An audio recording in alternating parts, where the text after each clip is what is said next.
Hello everyone, welcome to RR academy Firozabad. कैसे हैं सभी लोग? आई होप के सभी लोग ठीक हैं। आज की क्लास में डिस्कस करेंगे फोनेटिक सिंबल, जो कि काफ़ी ज़्यादा इंपॉर्टेंट भूमिका निभाता है आपके एग्जामिनेशन के लिए। अगर आप चैनल पे पहली बार विजिट कर रहे हैं तो चैनल को सब्सक्राइब कर लीजिए, वीडियो को लाइक करिए और इसको सभी जगह पर शेयर कर दीजिए। चलिएगा, स्टार्ट करते हैं। मैं बिल्कुल बेसिक से स्टार्ट करूंगा, जिससे वे कैंडिडेट जो बिल्कुल नहीं जानते इसके बारे में, अब इसको आसानी से समझ पाए। स्टेप बाय स्टेप हम चलेंगे, ठीक है। तो फोनेटिक्स क्या होता है? देखिए, सबसे पहले तो हमें समझना होगा फोनेटिक सिंबल कहते किसको हैं। तो हम किसी भी लेटर को, किसी भी वर्ड को जब पढ़ते हैं, प्रोनाउंस करते हैं, तो एक साउंड प्रोड्यूस होता है। जैसे कि मैं बोलता हूं, अगर मैं के को पढ़ता हूं तो क का साउंड प्रोड्यूस होता है। तो इस साउंड को लिखने के लिए हमें आवश्यकता पड़ती है किसी चिन्ह की, किसी मात्रक की, किसी प्रतीक की। उसी को हम इंग्लिश में सिंबल बोलते हैं, और ये सिंबल फोनेटिक सिंबल कहलाए जाते हैं, जिसको हम इंटरनेशनल फोनेटिक अल्फाबेट के अंतर्गत यूज करते हैं। तो आज का टॉपिक हमारा यही है, phonetic symbol and transcription of word. सबसे पहले इस वर्ड को समझिएगा, फोनेटिक ट्रांसक्रिप्शन क्या है। तो phonetic transcription also known as phonetic script. ये क्वेश्चन यहां से आ सकता है कि फोनेटिक स्क्रिप्ट क्या होता है। तो फोनेटिक ट्रांसक्रिप्शन को ही हम क्या कहते हैं? फोनेटिक स्क्रिप्ट बोलते हैं। It is also known as phonetic notation. इसको हम फोनेटिक नोटेशन के नाम से भी जानते हैं। ये कौन सी प्रक्रिया है? तो ये क्या है? Visual representation of speech sound. ठीक है, याद रखेंगे। ये visual representation of speech sound किसके माध्यम से की जाती है? तो इसमें यूज किसका होता है? सिंबल्स का होता है। ये कौन से सिंबल होते हैं? फोनेटिक सिंबल होते हैं। ठीक है, याद रखिएगा। तो चलिए अब हम आगे बढ़ते हैं। मैंने हर चीज को सीक्वेंस से लगाया है, जिससे आप बारीकी से सारी चीजों को समझ पाए। फिर भी बेसिक सी कुछ चीजें मैं आपको ऑलरेडी बता देता हूं। इंग्लिश अल्फाबेट में आपके 26 लेटर होते हैं, जिसमें से 5 वोवल और 21 कॉन्सोनेंट होते हैं। टोटल मिला के 26 लेटर जो होते हैं वो 44 साउंड प्रोड्यूस करते हैं। नोट कर लीजिएगा, ये क्वेश्चन आपके एग्जामिनेशन में पूछा जा सकता है कि टोटल जो साउंड है वो कितने हैं इंग्लिश भाषा में। तो 44 साउंड है। ठीक है, इन 44 साउंड में से आपके कॉन्सोनेंट साउंड कितने हैं? ये आप नोट किए हुए 24 कॉन्सोनेंट साउंड है। ठीक है, 24 कॉन्सोनेंट साउंड है। बाकी के जो बचे 20, वो क्या है? वो आपके वोवल साउंड है। ठीक, तो आपके वोवल साउंड है, वोवल साउंड है। ठीक है, आगे हम वोवल साउंड को एक कैटेगरी, दो कैटेगरीज में और डिवाइड करेंगे। वो बाकी की चीजें सीक्वेंस से हम पढ़ते चलेंगे। तो सबसे पहले हमको समझ लेना है कि जो 24 कॉन्सोनेंट साउंड है, फोनेटिक कॉन्सोनेंट साउंड है, उनके सिंबल हम क्या क्या यूज करते हैं। तो ये बहुत ही इजी है। इस टेबल को देखने के बाद में बिल्कुल भी घबराइएगा मत। एक दो बार पढ़ने के बाद में आप इसको बड़ी आसानी से समझ पाएंगे। ये हमारी टेबल नंबर 1 है, यानी कॉन्सोनेंट साउंड की टेबल है। इसके बाद में हम वोवल साउंड की 2 टेबल और डिस्कस करेंगे, वो भी बड़ी आसानी से याद हो जाती है। इसमें लगभग 90% जो सिंबल हैं वो ऐसे हैं जिनको आप ऑलरेडी जानते हैं, जो वही सेम वर्ड के साथ में यूज किए जाते हैं, जो वर्ड वो प्रोड्यूस, जो साउंड वो प्रोड्यूस कर रहे हैं। तो देखिएगा, सबसे पहले हमारे पास है क। किसी वर्ड से अगर हमारा, किसी लेटर से अगर हमारा क का साउंड प्रोड्यूस होता है, तो उसके लिए जो हम सिंबल यूज करते हैं, नो डाउट के यूज करते हैं। इस सिंबल को यूज करने का तरीका यही है कि हम इसको स्लैश के साथ में, किसके साथ में? स्लैश लगाएंगे, ये लगाएंगे, मिनट, एक सेकेंड, ठीक है ना, ये लगाएंगे और स्लैश में इसको बंद कर देंगे। इस तरीके से हम सिंबल्स को यूज करते हैं। किसी वर्ड से ग का साउंड प्रोड्यूस हो रहा है, जैसे कि जी से ग का साउंड प्रोड्यूस हो रहा है, जी से, जी से, जी से, तो वहां पर जी के लिए यानी ग के लिए हम ग ही यूज करते हैं, कोई प्रॉब्लम नहीं है। क याद हो गया, ग याद हो गया, बिल्कुल इजी है। ठीक है, इसके बाद में जब हमारा कोई वर्ड, कोई लेटर च का साउंड प्रोड्यूस कर रहा है, च का साउंड कहां कहां पर प्रोड्यूस हो सकता है आप अच्छे तरीके से जानते हैं, इंग्लिश को आप पढ़ लेते हैं। ठीक है, ये सभी जो लेटर है ये आपके छ साउंड प्रोड्यूस कर रहे हैं। तो छ साउंड के लिए हम जो सिंबल यूज करते हैं फोनेटिक्स में, वो थोड़ा सा डिफरेंट है। तो यहां पर क्या है, इस तरीके से है, ये आप देखिए टी। ठीक है, और ये क्या है? एक कुंदा। इसको टी या एस के रूप में ले लीजिए, टी लंबा खिंचा हुआ एस, और इसको स्लैश के साथ में बंद कर दिया गया है। ठीक है, स्लैश के साथ में बंद कर दिया है। इसको आप लोगों को याद रखना, ये थोड़ा सा डिफिकल्ट हो सकता है लर्न करने में, बट वैसे कोई प्रॉब्लम वाली बात नहीं। इसके बाद में हमारे पास है ज ज ज। ये 3 ज हैं, इनको हम कब और कैसे यूज करेंगे, ये बड़ी बात है। तो पहले तो आप इनको समझ लीजिए, नीचे वाले 2 ज को। जब कोई वर्ड यानी सॉरी जब कोई लेटर, कौन कौन सा लेटर हो, जी हो और जे हो, जब जे और जी ये लेटर जब ज का साउंड प्रोड्यूस करते हैं, उस कंडीशन पे हम जो यूज करते हैं वो स्लैश, ठीक है, स्लैश में डी और 3, यानी वैसे तो वो जेड है, फोनेटिक सिंबल में तो वो जेड भी नहीं है, बट हम इसको D3 बोल रहे हैं, ठीक है। ये यूज किया जाता है कब, जब जी और जे ज का साउंड प्रोड्यूस करते हो। जैसे कि जे ये क्या साउंड प्रोड्यूस कर रहा है, ज का, जॉय, जंगल में ये भी ज का, ठीक है, ज्यूस में ये भी ज का, और स्टेज में जो जी है वो किसका है, ये भी ज का, जज में ये भी ज का और ये भी ज का। मैं यहां पर ये सारे के सारे वर्ड फोनेटिक्स में ट्रांसफर कर सकता था, बट अगर अभी कर दूंगा तो आप बहुत ही ज्यादा कंफ्यूज हो जाएंगे, इसलिए बिल्कुल स्टेप बाय स्टेप चलेंगे। पहले इनको लर्न करेंगे फिर इनका यूज करेंगे। जितने भी वर्ड मैंने याद दिए हैं आगे चल के सभी को मैं ट्रांसफर करूंगा फोनेटिक्स में, ठीक है। तो अब ये जो दिया है स्लैश जेड फिर स्लैश, ये भी ज के लिए, लेकिन इसको कब यूज करेंगे, तो जब जेड और एस, जब जेड और एस से और ज का साउंड प्रोड्यूस हो रहा हो तो हम स्लैश फिर जेड फिर स्लैश का यूज करते हैं, ये आपको ध्यान रखना है। 2 क्लियर हो गए। अब इन दोनों कंडीशन को छोड़ दिया जाए तो फिर इस ज के लिए हम ये वाला यूज करते हैं, ठीक है। अब इसकी खास बात यह है कि जो इस वाला साउंड होता है, इस वाला, ठीक है ना, ज टेलीविजन, जैसे कि हल्का सा उसमें डबल ज का साउंड हमें लगता है, च, जैसे कि टेलीविजन, ठीक है ना, डेल्यूजन, कैजुअल, इलीजर, तो ऐसा वाला जो ज होता है इसमें हल्का सा आधा ज छपा होता है, उसके लिए हम ये लगाते हैं। इसका बहुत रेयरली यूज होता है, कभी कभी किसी किसी शब्द में आ जाता है।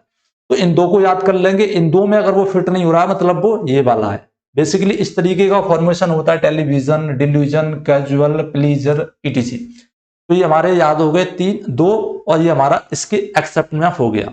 इसके बाद में हम आगे बढ़ते हैं। अब हमारे पास है ट, तो टी से हमारा ट निकलता है, टी से जो साउंड निकलता है वो ट का साउंड प्रोड्यूस होता है। आपको एक बात समझकर हैरानी होगी कि जो हमारा फोनेटिक सिंबल है उसमें त के लिए कोई जगह नहीं है। जैसे कि मैं एक वर्ड लिख दूं तरुण, ठीक है, अब तरुण को हम लिखते तो हिंदी में इस तरीके से हैं तरुण, लेकिन बेसिकली इंग्लिश लैंग्वेज में न तो ये ड हमारा यूज होता है और न ट हमारा यूज होता है। त को हम ट बोलते हैं, क्या बोलते हैं, ट, और ड को हम न बोलते हैं। तो आप इस चीज को ध्यान रखिएगा, जो ट बनेगा उसके लिए साउंड है हमारा टी, ठीक है, और ये स्लैश करके इसको बंद कर देंगे, टी टी टी और टी। याद रखना इस चीज को, ये भी बहुत इजी है, ठीक है ना। ट का कोई साउंड नहीं है इसलिए केवल ट का साउंड है। इसके बाद में डी, तो डी होता है, डी हमारा ड का साउंड प्रोड्यूस करता है, तो डी के लिए हम डी ही लगाते हैं, ये भी इजी हो गया, ठीक है। ट भी याद हो गया। अब हमारा थ का मतलब था फोर थीटा, था फोर थीटा, थीटा का साइन आप जानते ही हैं, ये हमारा जो साइन है ये हमारा थीटा का साइन है, तो थ के लिए थीटा का यूज करते हैं। अब थ का साउंड प्रोड्यूस कब होता है, जैसे कि थॉट, तो टी एच से था बनना है, टी एच से था बनना है, टी एच से था बनना है, ठीक है। इसके बाद में द का जो साउंड है वो यानी कि 6 का लेटर बना हुआ है, हल्का सा बड़ा इसका मुंह है और इसको हल्का सा यूं क्रॉस कर दिया है, ये हमारा द का है।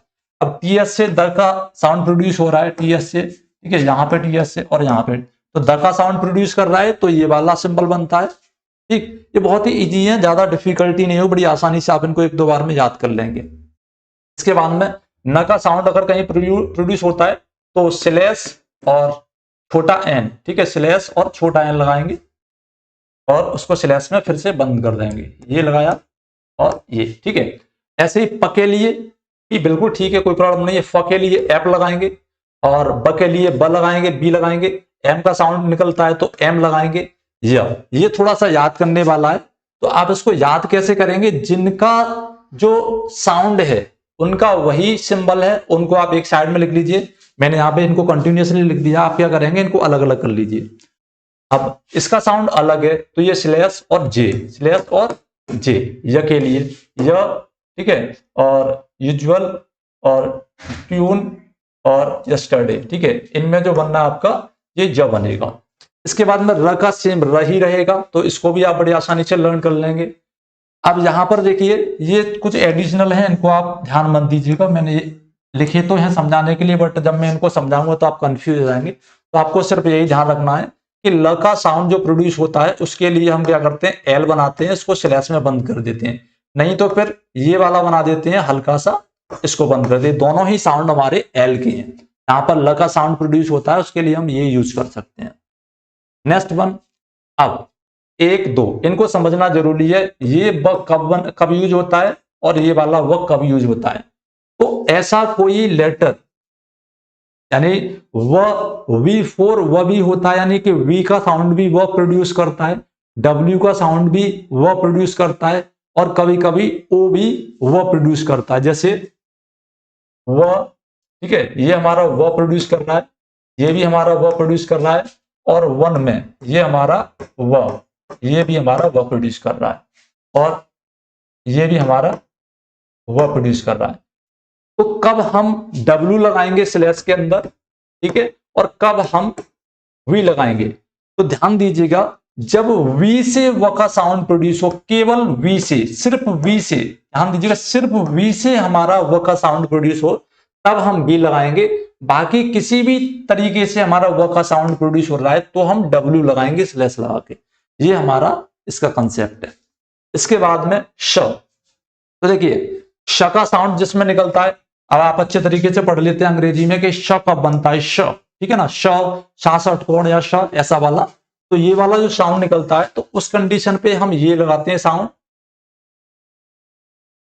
ठीक है ना, ये वाला है हमारा हल्का सा ऐसे करके, ये आपको दिखाई दे रहा होगा, नहीं तो मैं इसको थोड़ा सा बड़ा कर देता हूं, तो आप देख लीजिए, ठीक है, मैंने इसीलिए इनको प्रिंट किया है जिससे कि इनको देखने में कोई भी आपको समस्या ना रहे कि लिखे हुए में थोड़ा सा डिफरेंस पड़ जाता है और प्रिंट किए हुए में डिफरेंस नहीं रहता। तो एस एच से हमारा श बनता है, एस एच से हमारा श बनता है, एस एच से हमारा श बनता है, और एस एच से हमारा श बनता है। श या श षटकोण कोई फर्क नहीं पड़ता, इसके लिए कुंदा वाला लगाते हैं। अब जो स होता है सासा फेरा वाला, उसके लिए ये हम लगाते हैं, ठीक है ना, तो ये भी बिल्कुल इजी है, इससे कोई प्रॉब्लम नहीं है। ह के लिए एच लगाएंगे, जहां पर भी ह का साउंड प्रोड्यूस हो रहा हो एच, तो ये भी आपको देखिए ह याद हो गया, स याद हो गया, श याद हो गया, वी व, ये सभी आपको याद हो गई। इनमें कोई डिफरेंस, कोई प्रॉब्लम आई नहीं आई, बिल्कुल नहीं आई, मुझे नहीं लगता। कुछ वर्ड ऐसे होते हैं इसमें अंग होता है साथ में, जैसे मैं ये कहूं किंग, तो किंग हम ऐसे ही तो लिखते हैं किंग, तो इसमें क्या आ रहा है, अंग आ रहा है। तो इसमें से पूरे वर्ड के लिए यानी कि इसके लिए जो अंग आ गया, इसके पूरे के लिए हम ये लगा देते हैं। इसको कैसे लगाएंगे, इसके लगाने के तरीके अलग अलग हैं। आगे बढ़ते हैं, तो ये हमारे हो गए कॉन्सोनेंट साउंड के सिंबल। आई होप ये बहुत आसानी से आप लोगों ने याद कर लिए होंगे और याद कर लेंगे। अब हम आगे बढ़ते हैं वोवल साउंड की तरफ।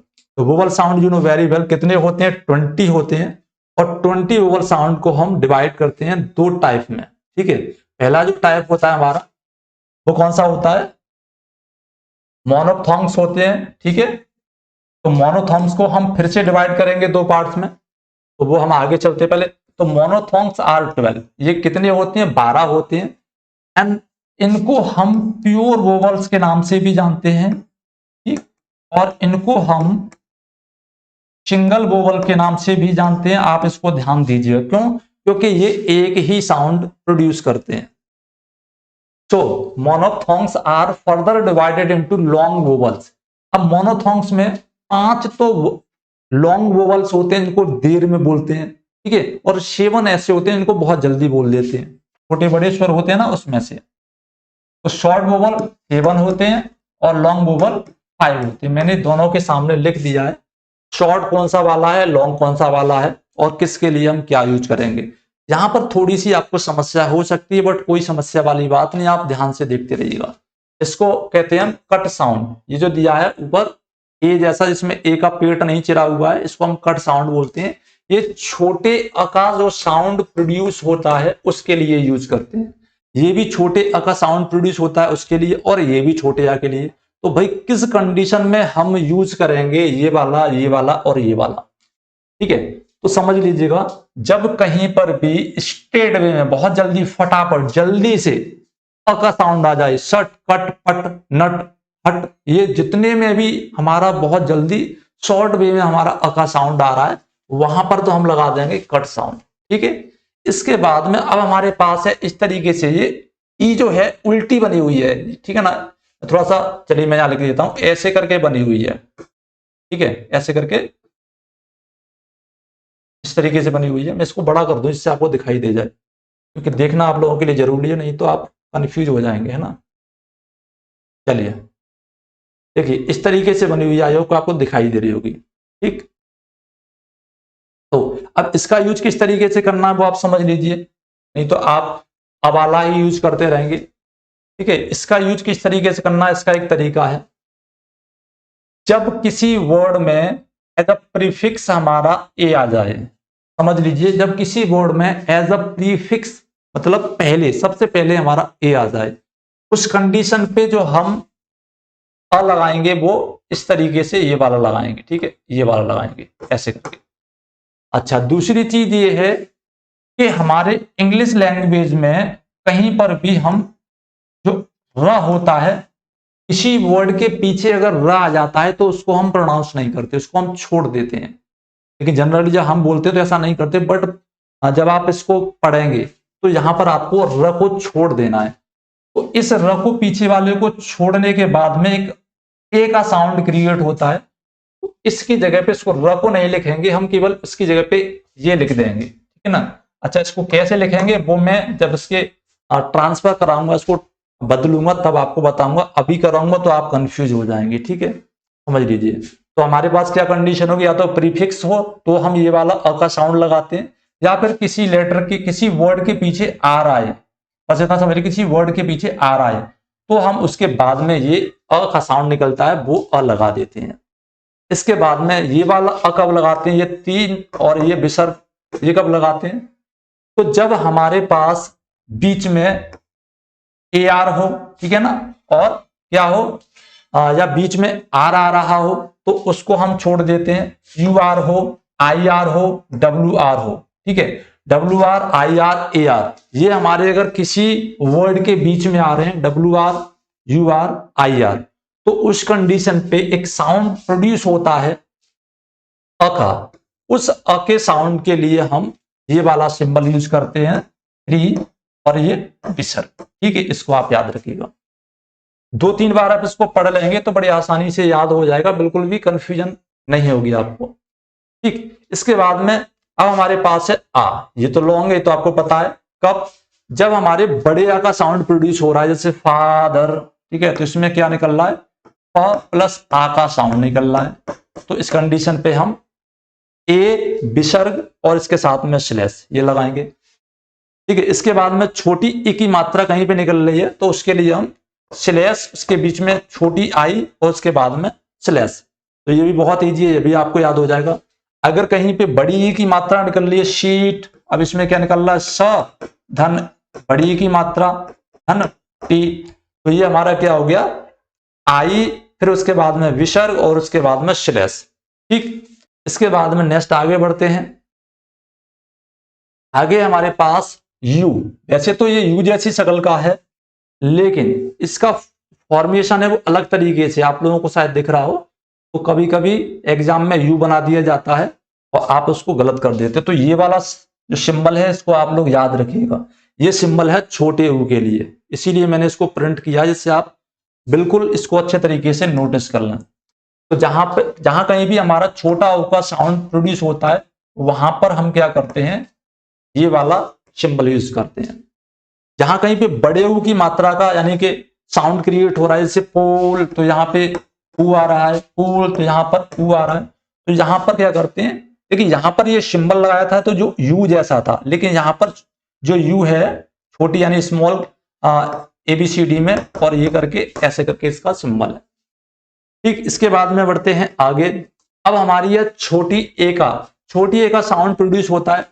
देखिए यहाँ पर एक स्पेशल बात है कि कभी कभी ये पूछा जाएगा कि ये जो साउंड है ई का, ये ऐसे करके ये शॉर्ट है या लॉन्ग है, तो ये भी शॉर्ट है, और बड़ी ए का जो साउंड निकलता है ऐसे करके और फिर ऐसे करके, ये भी हमारा शॉर्ट है। ये दोनों ही शॉर्ट साउंड में आते हैं, शॉर्ट वोवल साउंड में आते हैं, ठीक है। लेकिन ये वैसे हिंदी में पूछा जाए तो हिंदी वाले तो ये छोटी ये है और ये बड़ी ये है। अब शॉर्ट में बैट यानी कि BAD बैट ऐसे आ रहा है, तो ये लगाएंगे और ई लगाएंगे और स्लैश कर देंगे, ठीक है। अब कैट, जब ये पढ़ेंगे कैट, तो हम ये वाला साउंड लगाएंगे, जिसमें इस सिंबल को आप लोग समझ लीजिएगा, ऐसे करके लगाया है फिर ऐसे करके लगा दिया है, ओके। आगे है और। अब देखिए यहां पर इंग्लिश में एक और इंटरेस्टिंग है, जैसे कि मैं अगर गो लिखता हूं तो हम इसको क्या पढ़ते हैं, गो पढ़ते हैं, बट बेसिकली इंग्लिश लैंग्वेज में ओ का कोई प्रोनाउंसिएशन है ही नहीं, ठीक है।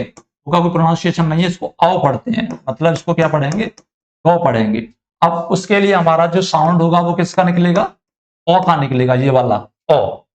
सो इसके लिए हम ये वाला सिंबल यूज करते हैं, मतलब ऐसे करके, जैसे शॉर्ट है, लॉट है, कॉट है, डॉप है, इसके लिए। अच्छा, जहां कहीं भी बड़ा ओ का साउंड निकलता है वो लॉन्ग में आता है, जैसे स्मॉल, ऑल, टॉल, वॉल, इसके लिए हम क्या करते हैं, उल्टा से लगाएंगे, रेंज लगाएंगे और स्लैश में इसको कवर कर देंगे। तो ये हो गए हमारे साउंड। इसके बाद में अब हम डिप्थोंग्स को देखेंगे, ठीक है। डिप्थोंग्स को देखेंगे तो दूसरा पार्ट है इसी वोवल साउंड का। तो डिप्थोंग्स को हम क्या बोलते हैं, इम्प्योर वोवल्स बोलते हैं, ठीक है। क्योंकि मोनोथोंग यानी कि सिंगल वोवल्स, उनको हम प्योर वोवल्स के नाम से जानते हैं, डिप्थोंग्स को हम इम्प्योर वोवल्स बोलते हैं, ठीक है। इसका एक और नेम हो सकता है जिसको हम ग्लाइड्स बोलते हैं, ठीक है, ग्लाइड्स। ये आप लोग ध्यान रखिएगा, ये भी पूछा जा सकता है। So, a diphthong occurs when there are two separate vowel sound within the same syllable. मतलब जब दो वोवल साउंड मिलते हैं और वो एक साउंड प्रोड्यूस करते हैं तो वो हमारा डिप्थोंग होता है, ठीक है, याद रखेंगे। अब यहां पर समझ लीजिएगा इनका सिंबल किस तरीके से बनता है। तो किसी वर्ड में अगर ए यानी आई का साउंड आ रहा है, आई, जैसे प्राइस, अब देखिए जब हम इसको लिखेंगे तो प्राइस, तो इस प्राई को जब हम संधि विच्छेद करते हैं इसकी, तो क्या निकलेगा, प्रधन आ धन ई, मतलब क्या हो गया, आ ई आ गया। तो आई के लिए ए आई और स्लैश में इसको कवर कर देंगे, ठीक है। इसके बाद में जोग, अब औ आ रहा है, औ, तो जोग, श्लो। मैंने आपको बता दिया कि ओ का साउंड तो होता ही नहीं है, ठीक है। क्या होता है, औ का साउंड होता है, औ का ऐसा वाला। तो यहां पे हम औ लगाएंगे, जो, क्योंकि यहां पे लगा है जोग, तो औ लगाएंगे इस जगह पे। औ के लिए जो यूज करेंगे ए यानी कि उल्टी ई ऐसे, और ये हमारा यू। ये वही साउंड है जो मैंने अभी आपको दिखाया था, इसको आप ध्यान से पढ़ लीजिए। ये यू वाला सिंबल नहीं है, ऐसा सिंपल नहीं है, इसको हल्का सा यहाँ पे मोड़ा गया है, ठीक है। इसके बाद में ई आई, एट, जहां पर भी आपका ए आई निकल रहा है, जैसे हम इसको पढ़ेंगे तो हम क्या कहेंगे, एट, हमने यहाँ पे एट लिखा, लेकिन जब इसको संधि विच्छेद करते हैं तो ए आई निकलता है। तो ए आई का साउंड बीच में कहीं पे आ रहा है, जैसे फेस, डे, रेन, गेट, ठीक है, बेक, फेस, इनमें ए आई का साउंड निकल रहा है। तो इसके लिए हम ये वाला सिंबल यूज करते हैं। हाउस, जिसमें आओ, जैसे हाउस में आओ आ रहा है, माउस में आओ आ रहा है, नाव में आओ आ रहा है, काउ में आओ आ रहा है, तो आओ का जो साउंड है उसके लिए ये लगाते हैं, ठीक है। इसके बाद में पेयर, तो पेयर में ए आ रहा है, यानी पेयर, यानी कि ए अर, तो ए, जिसमें ए अ का साउंड आ रहा है उसके लिए हम ये वाला यूज करते हैं। नियर में ई आई आ रहा है, नी अर, तो ई अर, पीयर यानी कि ई अर, फिर से ई अर, तो ई के लिए हम ये लगाते हैं, यानी कि स्लैश आई फिर उल्टा आई, ऐसे करके ओ, तो पुअर, इसके लिए हम ये लगाते हैं। इसके बाद में स्पॉइल, तो ऑयल, जहां पे सभी ऑय आ रहा है, ऑय आ रहा है, ऑय ऑय, इसके लिए हम ऑय करते हैं, यानी कि उल्टा सी और आई और स्लैश, इस तरीके से हम इसको यूज करते हैं। तो आई होप कि ये देखिए, अब ये जितनी भी इंपॉर्टेंट चीजें थी ये आप लोगों को यहाँ पे बता दी। अब इसके बाद में आपका काम क्या है, पहले आप इसको अच्छे तरीके से पढ़ लीजिए, लर्न कर लीजिए, ठीक है। इसके बाद में हम जितने भी वर्ड जो दिए गए इन सभी को फोनेटिक सिंबल के अंतर्गत चेंज करने वाले हैं, ठीक है ना। चलिए।